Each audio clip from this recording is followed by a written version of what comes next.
Israel হবে এই বিশ্বের নেতৃস্থানীয় রাষ্ট্র, এটাতে কোনো ডাউট নাই, সে হবেই এবং অলরেডি সে হয়ে গেছে। সে প্রায় 90% সফল, আর 10% বাকি আছে। এটা খুব অল্প সময়ের মধ্যেই হয়ে যাবে। কারণ আমাদের দুর্বলতা আছে যে আমরা যে আপোষে কাদা ছোটাছুটিতে ব্যস্ত ছিলাম, আমরা হালুয়া রুটি খাচ্ছিলাম, এই সময়টুকুর মধ্যে ও প্রচণ্ড শক্তিশালী হয়ে গেছে। ওই ইসরায়েল থেকেই আজকে সারা বিশ্বের পলিটিক্স নিয়ন্ত্রণ করা হচ্ছে, ব্যাংকিং সিস্টেম নিয়ন্ত্রণ করা হচ্ছে, অর্থনীতি নিয়ন্ত্রণ করা হচ্ছে, মিডিয়া নিয়ন্ত্রণ করা হচ্ছে, পত্রপত্রিকাও নিয়ন্ত্রণ করা হচ্ছে, আদর্শ নিয়ন্ত্রণ করা হচ্ছে, সংস্কৃতি নিয়ন্ত্রণ করা হচ্ছে, এবং আপনার এই যে প্রযুক্তি, অস্ত্রশস্ত্র, এগুলো সেখান থেকে নিয়ন্ত্রণ করা হচ্ছে। আর এটাই সেই রাষ্ট্র যেখান থেকে দাজ্জাল মানুষের রূপে বের হবে। এটাই সেই রাষ্ট্র। ওই জেরুজালেম থেকেই দাজ্জাল বের হবে। এই শক্তিশালী হয়ে গেল আমাদের চোখের সামনেই, কিন্তু আমরা কিছু করতে পারলাম না। এই যখন শক্তিশালী হয়ে গেছে, তখন সামনে একটা মহাযুদ্ধ লঞ্চ করবে, যেখানে 80টা দেশ পৃথিবীর একত্রিত হয়ে যাবে এবং প্রত্যেকটা দেশের আন্ডারে থাকবে 12,000 করে সৈন্য। এবং এই যুদ্ধে প্রত্যেক 100 জন সৈনিকের মধ্যে 99টা সৈনিক মারা যাবে এই যুদ্ধে। এটা হবে পারমাণবিক যুদ্ধ, আপনার সামনেই করান আছে। এরা যে স্বপ্ন দেখায় ভিশন 20, 30, 50, 100, এগুলো সব বোগাস।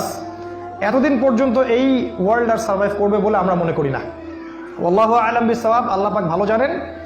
আমাদের রিসার্চ হচ্ছে এতদিন পর্যন্ত ওয়ার্ল্ড সার্ভাইভ নাও করতে পারে, না করার সম্ভাবনা 95%।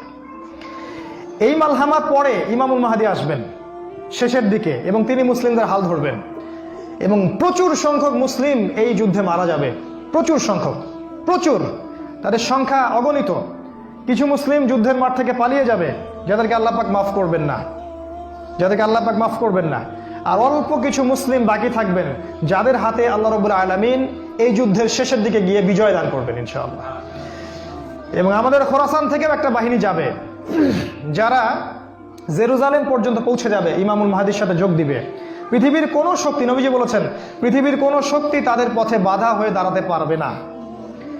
তিনি বলেছেন, তোমরা যদি হামাগুড়ি দিয়ে হয় বা বরফের উপর স্ক্রল করেও হয়, তোমরা যদি ওদেরকে পেয়ে যাও তাহলে তাদের সাথে যুক্ত হইও। এটা নসিহত নবী সাল্লাল্লাহু আলাইহি ওয়াসাল্লামের। এটা আসবে সামনের এই সময়টা।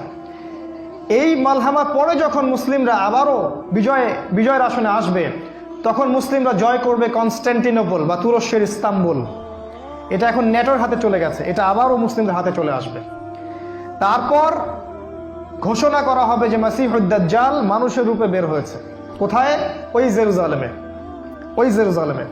তখন মুসলিমরা সেখানে ছুটবে। দাজ্জালের বাহিনীর সাথে মুসলিমদের ব্যাপক ফাইট